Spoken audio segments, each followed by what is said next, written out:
sono stato psicologo, psicoterapeuta, sia in salute mentale che in oncologia, anche con la terapia artistica. Vengo da una famiglia contadina, ho studiato, ho avuto vari maestri nella vita, Luigi Adamo che già alle medie faceva ascoltare Beethoven, e poi soprattutto Fiorenza De Angelis, una pittrice con cui ho sperimentato non da un punto razionale, come invece magari tendevo a fare, ma da un punto di vista più emotivo, tutto il mondo dell'arte,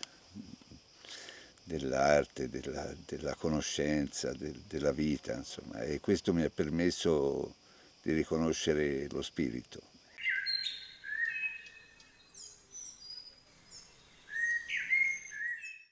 Sono diventata maestra di asilo e ho fatto questo per 22 anni. È stata un'esperienza bellissima perché veramente ho potuto avere la possibilità nella mia vita di vedere tutte le età dell'uomo. Io sono arrivata da Fiorenza tramite delle sue allieve. Io ho iniziato a fare questa pittura e le sue allieve mi hanno detto: ma te devi andare noi non possiamo darti di più, devi andare da questa pittrice. E l'ho conosciuta, sono entrata in questo ambiente e subito ho trovato qualcosa che mi risuonava tanto, questo elemento dello spirito nell'essere umano, che per me era veramente la cosa che cercavo, l'ho visto veramente subito. E ho iniziato a lavorare sempre in questi posti sociali, sempre con la pittura. Anche la mia tesi di educatore è stata fatta con la pittura, fatta con questi anziani, che è stata una bellissima esperienza in cui ci sono delle persone che hanno ripreso delle facoltà che non avevano attraverso questa pittura, quindi anche il lato terapeutico dell'arte è stato per me subito evidente.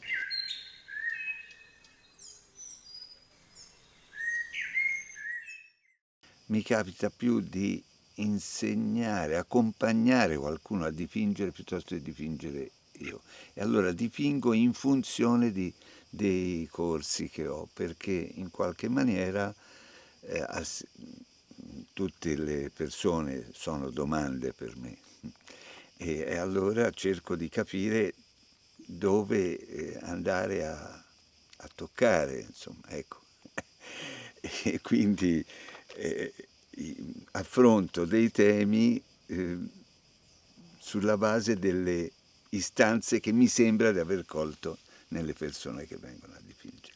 E effettivamente ci sono persone molto grate, questo è importantissimo per me. Per fare un esempio, una persona con l'Alzheimer, che pure anziano, che pure si trova è felicissimo e riesce anche a controllare i suoi demoni, come si dice.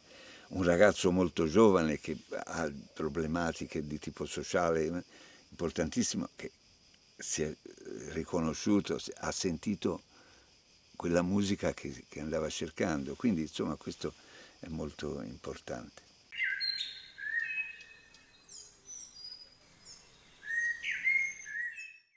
E anche il teatro con le marionette e i racconti delle storie che faccio sempre, che veramente servono ai bambini per poter vedere in immagini delle cose. Faccio un teatro molto semplice, senza tanti orpelli, di modo che la fiaba venga portata nella semplicità che è. E quando finisco gli spettacoli le madri e i padri mi dicono: ma come, il mio bambino è tanto agitato, è stato mezz'ora fermo a sentire. E la cosa più bella è stanno fermi quando ho finito, ascoltano ancora, non applaudono, ascoltano. E l'ultima volta è stata la cosa che mi ha veramente toccato di più, quando ho fatto uno spettacolo e alla fine tutti i bambini si sono alzati, hanno abbracciato me e tutta la mia compagnia dicendo grazie.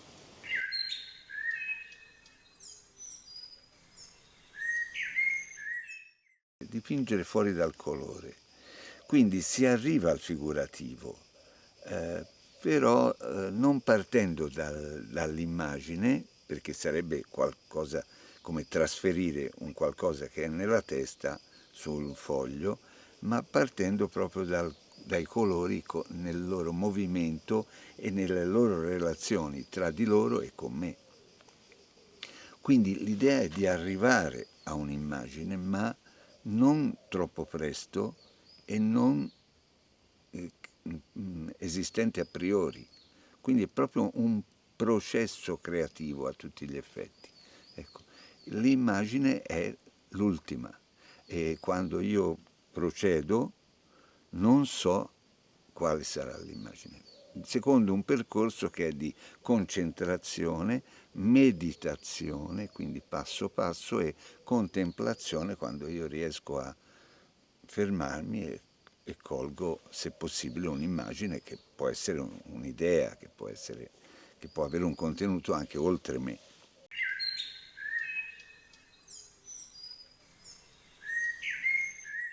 Ma tante volte ci siamo fatti delle domande, tipo una fiaba finisce in un modo, dice, ecco,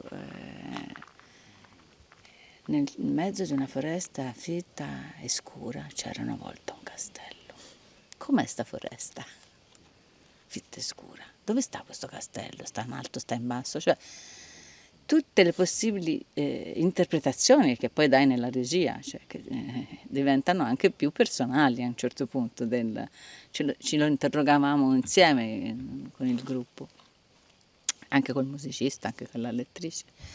E alla fine poi ti viene una rappresentazione che è anche artistica, no? Perché te la interpreti in un certo modo.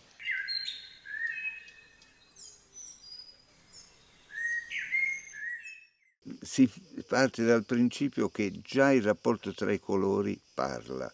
Non so se posso fare un esempio. Van Gogh usava un po' di tutto, naturalmente, il pittore del giallo, ma per esempio l'arancio e il blu. Ci sono molti lavori con arancio e blu che considerava gli amanti. Ecco, in realtà in questo senso il rapporto, l'accostamento tra arancio e blu parla indipendentemente dall'immagine. La chiesa dov'è o il caffè di notte, sì, ma sono in fondo secondari rispetto a quello che mi dice in termini di, per esempio, di fratellanza, il rapporto tra l'arancio e il blu, considerando che nel blu io ci sento tutto quello che ha a che fare con l'anima e nell'arancio ci sento questa integrazione, questa relazione fantastica tra la dimensione del vivente e la dimensione dello spirito. Ecco, queste due cose suonano insieme in una maniera molto armonica, a prescindere dall'immagine stessa.